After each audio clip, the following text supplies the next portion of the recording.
End gold buyers, మీ కష్టాల్లో నమ్మకమైన మీ ఆత్మీయ నేస్తం.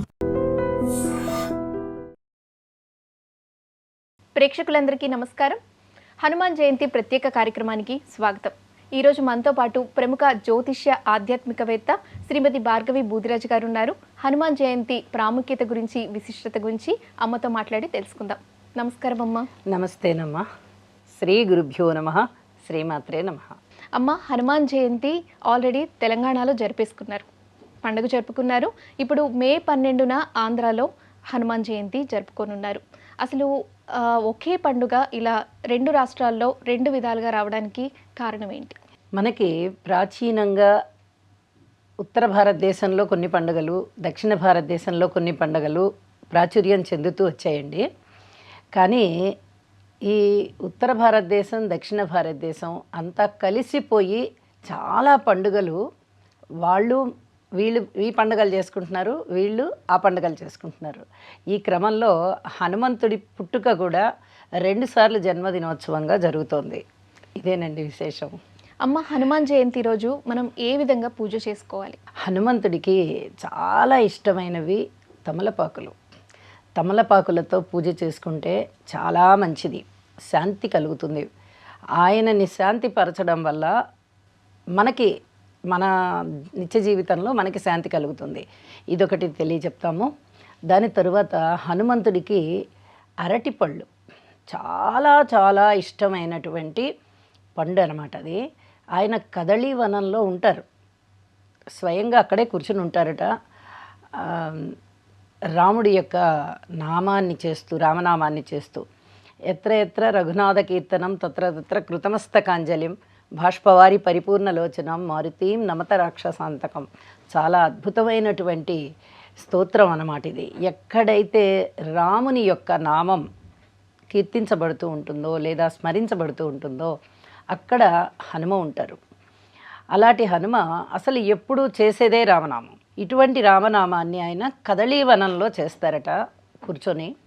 అలాగే మనం కూడా అరటిపండు నైవేద్యం పెట్టిన అరటి తోటలో శ్రీరాముణ్ణి పూజించిన, హనుమని పూజించిన తొందరగా పూజ ఫలిస్తుంది అని కూడా పెద్దలు తెలియచెప్తూ ఉంటారు. అలాగే హనుమంతుడికి వడలు అంటే చాలా ఇష్టం.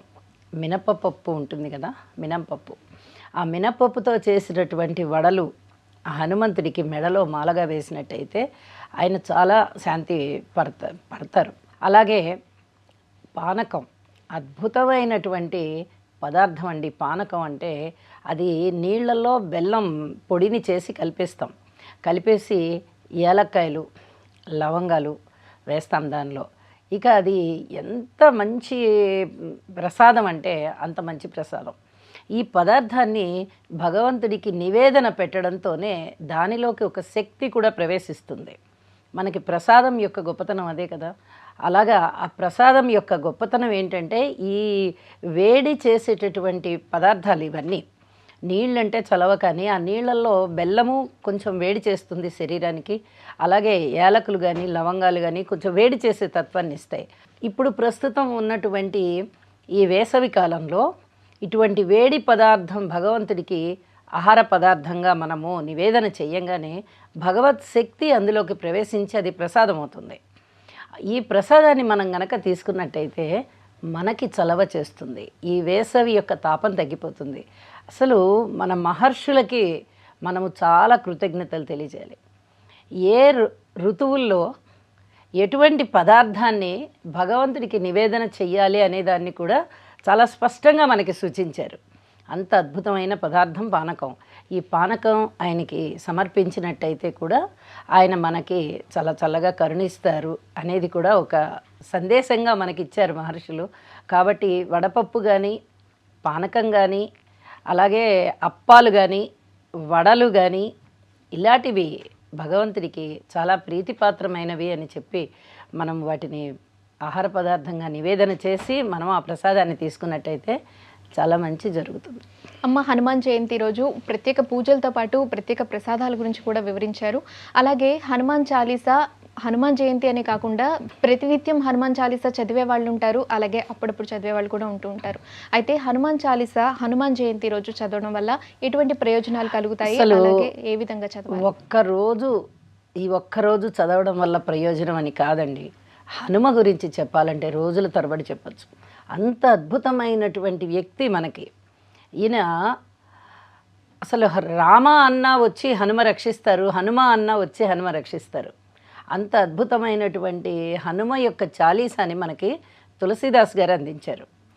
ఆయన స్వయంగా రాసేటప్పుడు హనుమ వచ్చి దగ్గరుండి రాయించాడు అని కూడా మనకి ఆయన యొక్క చరిత్ర చెప్తుంది, తులసీదాస్ గారి చరిత్ర. అంత అద్భుతమైనటువంటి ఈ హనుమాన్ చాలీసాని స్మరించుకున్నా చాలు. కానీ మనము పసిపిల్లలు అప్పటి దగ్గర నుంచే హనుమాన్ చాలీసా చదివి పిల్లలకి దాని యొక్క అర్థం చెప్తూ ఉంటాం. హనుమాన్ చాలీసాని చదవడం వల్ల చాలా ప్రయోజనాలు ఉన్నాయి. అది ఈ ఒక్కరోజు చదవడం అని కాదు, అసలు ఈసరికే మనకి పసిపిల్ల బాలాది మొదలు వృద్ధుల వరకు కూడా ప్రతి నిత్యము హనుమాన్ చాలీసాని ఏదో ఒక సమయంలో స్మరించుకుంటూ ఉంటారు. ప్రతి వాళ్ళు కూడా స్మరించుకుంటారు. అంత గొప్పదైంది హనుమాన్ చాలీసా, అంత గొప్పవాడు హనుమ. అమ్మ, హనుమంతుడికి సింధూరం ఎందుకు అర్పిస్తారు? సింధూరానికి ఒక చిన్న కథ చెప్తూ ఉంటారండి. సింధూరము పాపిట్లో ధరించడం అనేది స్త్రీల యొక్క ఐదవతనాన్ని వృద్ధి చేస్తుంది అని చెప్పి ప్రతి వివాహిత స్త్రీ కూడా సింధూరాన్ని పాపిట్లో ధరిస్తారు. అలాగే ఒకసారి సీతామ్మవారు కూడా పాపిట్లో ధరిస్తూ ఉండగా హనుమ చూస్తాడనమాట. చూసి ఎందుకమ్మా అక్కడ సింధూరం పెట్టుకుంటున్నారు పాపిట్లో అని అడిగితే, రాముని యొక్క క్షేమం కొరకు, ఆయన యొక్క ఆయుర్వృద్ధి కొరకు నేను ఈ సింధూరాన్ని ధరిస్తున్నాను హనుమ అని చెప్తారట సీతమ్మ. మీరు రామయ్య కొరకు పాపిట్లోనే సింధూరం ధరిస్తున్నారా? నేను ఒళ్ళంతా సింధూరాన్ని ధరిస్తాను, ఆయన ఎప్పటికీ కూడా ఆ ప్రభువు చల్లగా కాపాడుతూ ఉండాలి అందరినీ, ఆ ప్రభువు చల్లగా ఉండాలి అని చెప్పి అప్పటి నుంచి ఒళ్ళంతా సింధూరం రాసుకోవడం ప్రారంభించాట. అయితే సింధూరం తను ఒళ్ళంతా రాసుకున్న విషయాన్ని తెలుసుకున్నటువంటి ప్రజలు హనుమకి సింధూరం రాస్తే రాముడి యొక్క ప్రసన్నం కూడా మనకి కలుగుతుంది అని చెప్పి సింధూరాన్ని రాస్తారు. అలాగే వెన్న కూడా రాస్తారండి. వెన్న కూడా చాలా చల్లటి పదార్థం అది, మృదువైన పదార్థం అది. అలాగే ఇంకొక విషయం, వెన్నలాంటి మనసు, వెన్నలాగా కరిగిపోవడం, ఈ వెన్నని ఇలాంటి వాటన్నిటికీ మనం ఉపమానంగా చెప్తూ ఉంటాం. అలాగే హనుమ కూడా వెన్నలాంటి మనసుతో మనకి ఏ చిన్న బాధలు వచ్చినా కష్టాలు వచ్చినా అలాగ వెన్నలాంటి మనసుతో మనని రక్షించాలి అని చెప్పి వెన్నని కూడా రాస్తారు. అమ్మ, హనుమంతుడిని ప్రార్థిస్తే భయాలు తొలగిపోతాయని అంటూ ఉంటారు. చిన్నపిల్లలు కూడా హనుమంతుడి లాకెట్ వేస్తూ ఉంటారు. అసలు ఎందుకమ్మా ఇది? ఎందుకంటే హనుమ ధైర్యానికి ప్రతీక అండి. 100 యోజనాల సముద్రాన్ని దాటాడు, అక్కడ లంకలో ఉన్న సీతమ్మ జాడ తెలుసుకున్నాడు. అలాగే అక్కడ ఉన్నటువంటి రాక్షసుల్ని దాదాపు 80,000 మంది రాక్షసుల్ని హతమార్చాడు.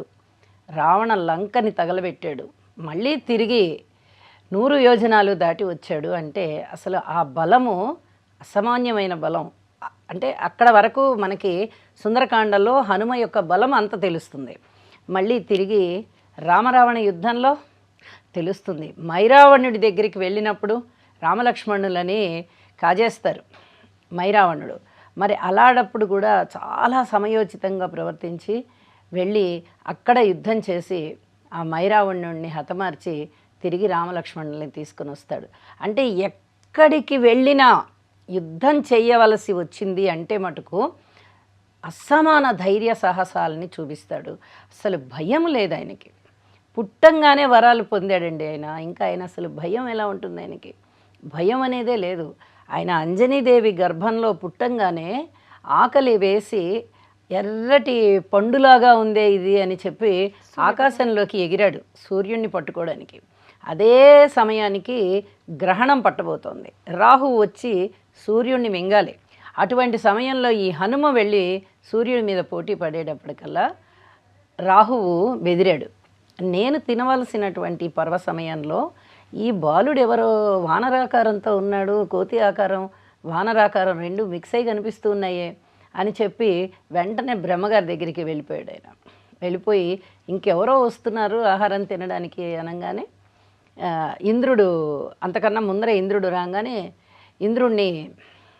ఇంద్రుడి మీదకి వెళ్తాడు ఈయన. కానీ అప్పటికి ఈయనకి ఇంకా బలాలు లేవు, మామూలు బాలుడు, కానీ ఎగరగలిగే శక్తి ఉంది, వాయుకుమారుడు కాబట్టి. వాయువు యొక్క అంశతో పుట్టాడు. ఆయన అనుగ్రహం వల్ల అంజనీదేవి కేసరి దంపతులకి జన్మించాడు కాబట్టి ఈయనకి ఎగిరే బలం అయితే వచ్చింది, కానీ దేవతల్ని ఎదిరించే బలం ఇంకా రాలా. ఇంద్రుడు కొట్టంగానే దవడ పగిలిపోయిందనమాట. అందుకనే అనుములు పగిలిపోయినవాడు కాబట్టి హనుమ అన్న పేరు వచ్చింది. అలాగే బ్రహ్మగారు పరిగెత్తుకుంటూ వచ్చి ఎవడ్రా ఈ బాలుడు అని చూస్తే హనుమ. ఆయనకి తెలుసు కదా, సృష్టికర్త ఆయనే అయినప్పుడు ఆయనకి తెలియకుండా ఎలా ఉంటాయి. ఇతను భవిష్యత్తులో రుద్రాంశతో పుట్టినవాడు వీడు, కాబట్టి ఇతనికి అందరూ వరాలు ఇవ్వండి అని చెప్తే అందరూ వరాలు ఇస్తారు. ఇంద్రుడు, వరుణుడు, వాయువు అందరూ సమస్తమైన దేవతలందరూ వరాలు ఇస్తారు. విపరీతమైన బలం వచ్చేస్తుంది. అసలు భయం అనేది ఎరుగడు, మృత్యువు లేదు హనుమకి. మృత్యువు అందుకనే లేదు. బ్రహ్మాస్త్రం కూడా ఈయన మీద పనిచేయదు, బ్రహ్మగారు ఇచ్చిన వరాలు ఇవి. అలాగే ఆయుష్ యముడు ఇచ్చినటువంటి వరం అది. ఆయుష్ ఈయనకి ఆయుక్షీణం అనేదే లేదు, ఆయుష్ ఎప్పటికీ ఉండాల్సిందే. అలాగ మృత్యుంజయుడు అయ్యాడనమాట ఆయన. కాబట్టి ఈ భయాలు అనేవి లేకుండా ఆయనకి వరాలు చాలా ఉన్నాయి, భయం లేదు, తర్వాత ధైర్యం చాలా ఉంది, అతి సాహసం అన్నమాట, మామూలు సాహసం కూడా కాదు. అలాగే చాలా ఆలోచన ఉంది, మూర్ఖంగా వెళ్ళిపోయేటటువంటి బలం చూపించడం అలాంటివన్నీ లేవు హనుమ దగ్గర. ఆయన కారణ జన్ముడు కదా, రుద్రాంశ సంభూతుడు, సాక్షాత్తు శివుడి యొక్క అంశ కాబట్టి ఆయనకి అనేకమైన వరాలు పుట్టిన గంట లోపలే వచ్చేసాయంటే ఎంత ఆశ్చర్యం చూడండి. ఇవన్నిటినీ స్ఫురణ చేసుకుంటూ పసిపిల్లలకి మనము హనుమ గురించి చెప్తాం. బుద్ధిర్బలం, యశోధైర్యం, నిర్భయత్వం అరోగతాం, అజాడ్యం వాక్పటుత్వంచ హనుమాన్ స్మరణం భవేత్. ఒక్క హనుమంతుడిని స్మరణ చేస్తే ఈ లక్షణాలన్నీ వస్తాయి. జాడ్యం పోతుంది, బుద్ధి వస్తుంది, యశస్సు వస్తుంది, బలం వస్తుంది, కీర్తి వస్తుంది, ధైర్యం వస్తుంది, అన్నీ స్ఫురణకు వస్తాయి. అన్నీ స్ఫురణకి రావడమే దైవబలం. ఆ దైవబలం హనుమని స్మరించడం ద్వారా వస్తుంది అని చెప్పి పసిపిల్ల బాలాదిగా ఉన్నప్పుడే తల్లులు చెప్తారు పిల్లలకి, ఉగ్గుపాలతో నేర్పించేస్తారు. అమ్మ, పండుగలు అనేది ఒక్కొక్క రాష్ట్రంలో ఒక్కో విధంగా జరుపుకుంటూ ఉంటారు. అయితే హనుమాన్ జయంతిని భారతదేశంలో వివిధ రాష్ట్రాల్లో ఏ విధంగా జరుపుకుంటారు? హనుమంతుడికి పూజ చేయడమేనండి. అలాగే రాముణ్ణి స్మరణ చేయడం. రాముణ్ణి ఎంత స్మరణ చేస్తే హనుమ అంత బాగా పొంగిపోతూ ఉంటాడు. కాబట్టి హనుమ పూజ చేయడం అంటే రాముడి పూజ చేయడం, రామాయణాన్ని కీర్తించడం, గానం చేయడం, రాముణ్ణి పూజించడం, కొలవడం, స్తోత్రపారాయణాలు చేయడం ఇత్యాదివన్నీ కూడా హనుమంతుడిని పూజించినట్టే. ఇలాంటివి ఏవి చేసినా కూడా. కాబట్టి తప్పనిసరిగా రాముడే హనుమ, హనుమే రాముడండి, పెద్ద తేడా ఏమి లేదు. అమ్మ, హనుమంతుడి నుంచి మనం నేర్చుకోవాల్సిన గొప్ప గుణాలు ఏంటి? చాలా అద్భుతమైన గుణాలు ఉన్నాయండి. ఒకటా రెండా? ఆయన స్వామి భక్తికి నిదర్శనం. అసలు రాముడికి ఎంత ప్రీతిపాత్రుడైనటువంటి బంటు, రామనామంతో గెలిచాడు, రాముణ్ణే గెలిచాడు ఆయన. నామం గొప్పదా, నామి గొప్పదా అంటే నామమే గొప్పది అని నిరూపించగలిగాడు. హనుమ ప్రతి పనిలోనూ మనకి రామాయణంలో దాదాపు అయోధ్యకాండ అయిపోయి కిష్కింధకాండ, అయోధ్యకాండ, అరణ్యకాండ, బాలకాండ ఇవన్నీ అయిపోయిన తరువాత మనకి కిష్కింధకాండ వస్తుంది. ఇక అప్పటి దగ్గర నుంచి మనకి హనుమ ప్రవేశం ఉంటుంది. అక్కడి దగ్గర నుంచి రామాయణం పూర్తి అయిపోయేంత వరకు, అంటే దాదాపు ఉత్తర రామచరిత్ర వరకు కూడా హనుమ పాత్ర చాలా విశేషమైనది.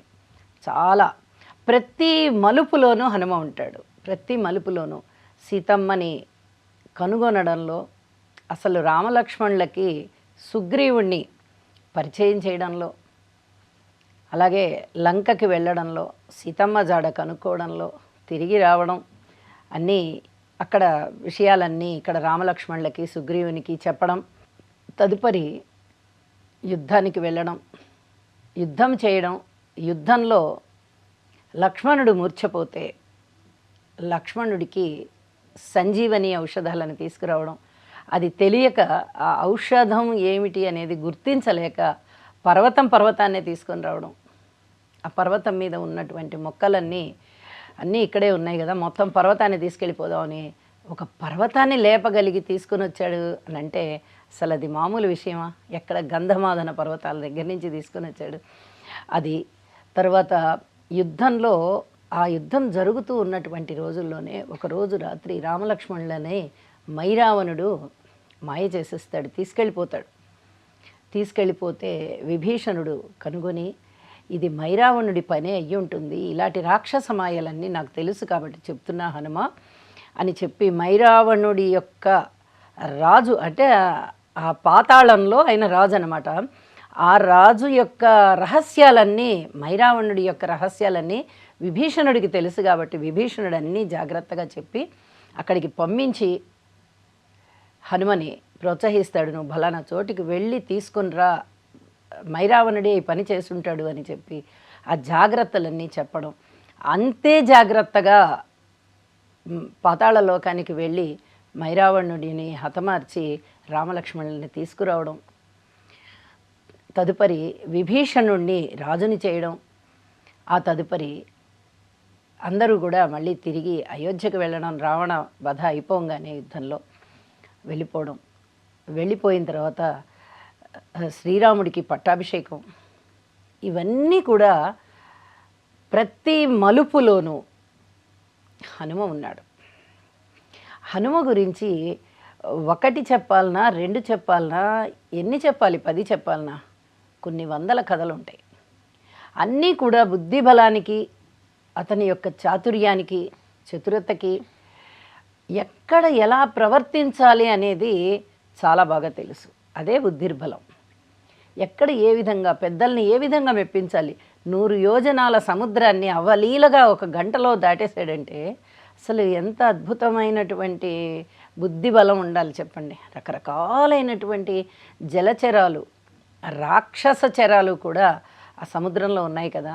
ఛాయాగ్రాహి అని ఒక సింహిక మన పైన వెళ్తూ ఉంటే ఏ జీవి అయినా ఆ ఛాయని చూసి, ఆ నీడ పడితే ఆ నీడని చూసి గ్రహించేసి తినేస్తుందన్నమాట.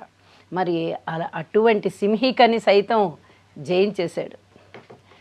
సింహిక ఎంత పెద్దదో నోరు తెరుస్తుంటే ఇతను అంతకన్నా పెద్ద నోరు తెరిచి, అలాగా ఒక స్ఫురణ అన్నమాట. అది ఏంటి, ఒక అద్భుతమైన చతురత. ఏ విధంగా వీళ్ళని మనము జయించాలి అని లోపలికి వెళ్ళిపోయాడు. నోరు బాగా తెరిపించి ఒక్కసారిగా నోట్లోకి వెళ్ళి లోపల ఉండేటటువంటి ఆ నరాలని, అన్నిటినీ, పేగుల్ని మొత్తం చీల్చిపడేసి బయటకు వచ్చేసాడు. అలాగే సురస నాగమాత, ఆవిడ్ని కూడా దేవతలందరూ అసలు హనుమని పరీక్షించు అని చెప్పి పంపించేటప్పటికి ఆవిడ కూడా అలాగే నువ్వు నా ఆహారానివి అని చెప్తే అర్థమైపోయి ఓహో అని చెప్పి బాగా నోరు తెరవమన్నాడు. నోరు తెరిచి నోట్లోకి వెళ్ళి పట్టని మళ్ళీ బయటకు వచ్చేసాడు.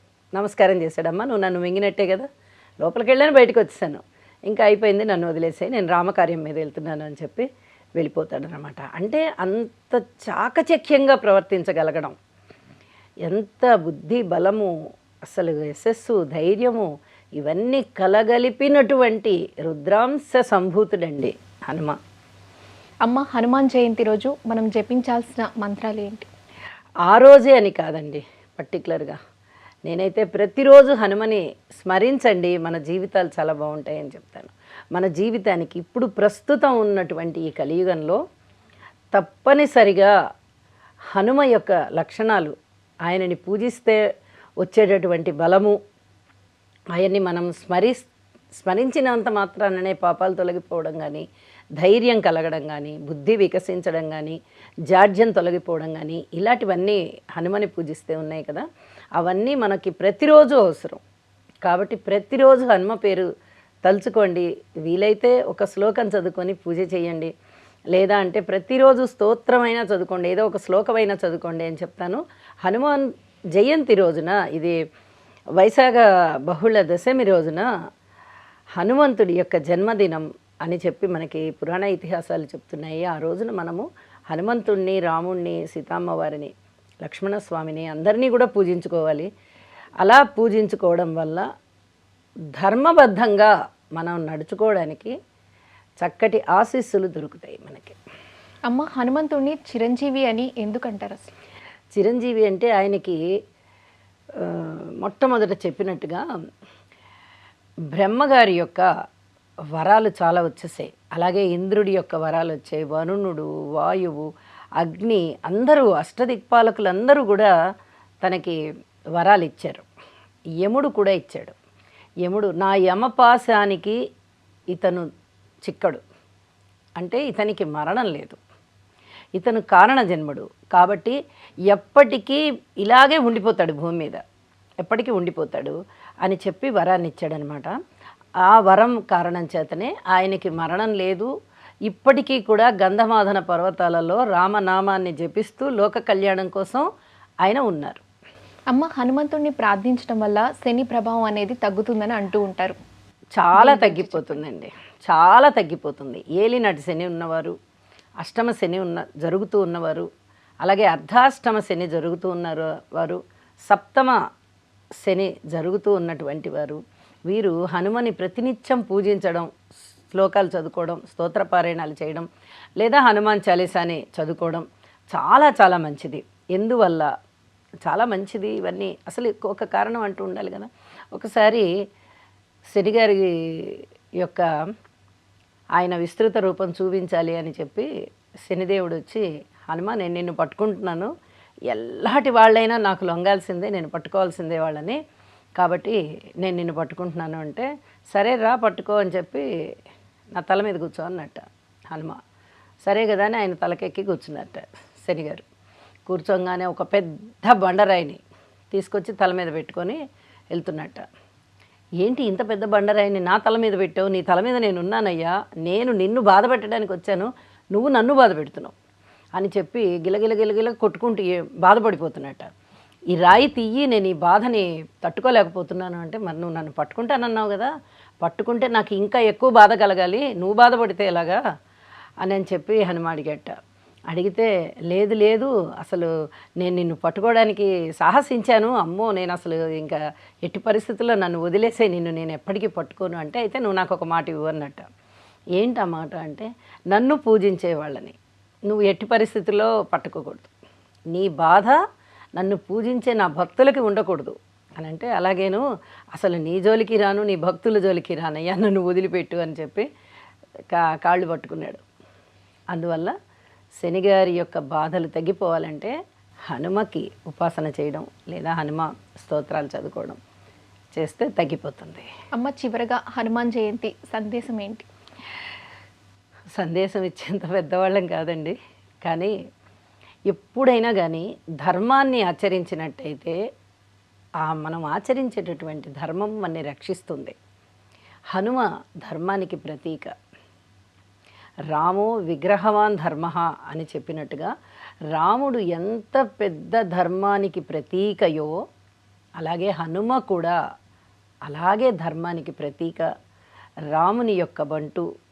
అలాగే చాలా అద్భుతమైనటువంటి ఆయన, ఏమని చెప్పాలి అంటే బంటు అనే చెప్పాలి చెప్పడానికి. రాముడికి బంటే కదా, మనందరికీ దేవుడు, కానీ రాముడికి బంటే కాబట్టి ఆయన రామ్ బంటు. అద్భుతమైనటువంటి పాదసేవనం చేసేటటువంటి హనుమ ధర్మాన్ని తూచ తప్పక ఆచరిస్తూ రామనామంతో ఈ ప్రపంచం అంతటికీ కూడా చక్కటి కళ్యాణప్రదంగా ఉండేటటువంటి శుభం కలగాలని ఆశీర్వదిస్తున్నాడు. కాబట్టి ఆ హనుమని మనం కూడా పూజించుకొని ఆ ధర్మాచరణలో ఉంటూ మనం కూడా ధర్మబద్ధంగా ప్రవర్తించుకుంటూ ఆ ఆశీస్సులు అందుకుందాం అని అయితే నేను చెప్తానండి. అమ్మ, పిల్లలకు హనుమాన్ కథలు చెప్పడం వల్ల వాళ్ళకు ఏం నేర్పించవచ్చు? మనము మన ఆచార సంప్రదాయాలన్నిటినీ ఒక్కొక్కటి నేర్పిస్తూ ఉంటారు తల్లిదండ్రులు, ఇంట్లో మిగతా పెద్దలందరూ నేర్పిస్తూ ఉంటారు. కానీ ప్రత్యేకంగా హనుమ యొక్క కథలు నేర్పించడం వల్ల ఒక ధైర్యానికి, మనకేమీ భయం లేదు, మనం ఒక భద్రతగా ఉన్నాము అని పిల్లలు అమ్మ ఒడిలో ఎంత భద్రతగా ఉంటారో హనుమ గురించి చెప్తూ ఉంటే వాళ్ళు వింటూ కూడా అంతే భద్రతగా ఉన్నాము అనే భావనకి లోనవుతారు. ఇది చాలా చాలా మంచిదండి. ఎందుకంటే పిల్లలు జడుచుకుంటారు. కొన్ని సంఘటనలు చూస్తూ లేదా కొంతమంది వ్యక్తుల హావభావాలు చూస్తూ కొంచెం భయపడుతూ ఉంటారు. అలాంటి భయాలన్నీ పోవాలి అంటే మనం పిల్లలకి చక్కగా ఈ హనుమాన్ చాలీసా చదవడం, వారి దగ్గర హనుమ గురించి చెప్పడం, హనుమ ఫోటో చూపించడం, చిత్రపటాన్ని చూపించడం, ఇలాంటివన్నీ చేస్తూ చిన్న చిన్న హనుమ కథలన్నీ కూడా చక్కగా వారికి చెప్తూ ఈ విధంగా చేస్తూ ఉంటే హనుమ మీద చాలా అద్భుతమైనటువంటి భావన కలుగుతూ పిల్లలకి ఆ భయం అనేది పోతుంది. అమ్మ, హనుమాన్ జయంతి ప్రాముఖ్యతను, అలాగే విశిష్టతను, అలాగే మనం హనుమంతుడిని ఏ విధంగా ప్రార్థించాలి, ముఖ్యంగా చిన్నపిల్లలు హనుమంతుడి కథలు చెప్పడం వల్ల ఏం నేర్చుకుంటారు, ఇలాంటి గొప్ప విషయాలన్నీ ఈరోజు మాతో చాలా చక్కగా వివరించారు. ధన్యవాదాలమ్మా. ధన్యవాదాలండి. And for more videos, Please subscribe to iDream channel. Subscribe to iDream Media. Please subscribe to iDream. Please subscribe to iDream. Please subscribe iDream. And please subscribe to iDream. For more videos, subscribe to iDream. please like, share and subscribe to the channel. Congratulations, iDream. Subscribe to iDream. Subscribe to iDream. So subscribe to iDream Media. iDream की iDream team अंदर की huge congratulations. Please subscribe iDream Media. Please subscribe to iDream. Subscribe iDream. Please subscribe to iDream. iDream అంటే నా కళల channel subscribe చేసుకున్న నోరు తిరుగుతలేదు, మీరైతే గంట గుర్తు కొట్టండి. For more such videos, please subscribe to iDream. Subscribe to iDream. Please subscribe to iDream. Please subscribe iDream Media. Please do subscribe to iDream. Please subscribe to iDream Media. For best entertainment and information, please subscribe iDream. And don't forget to subscribe to iDream.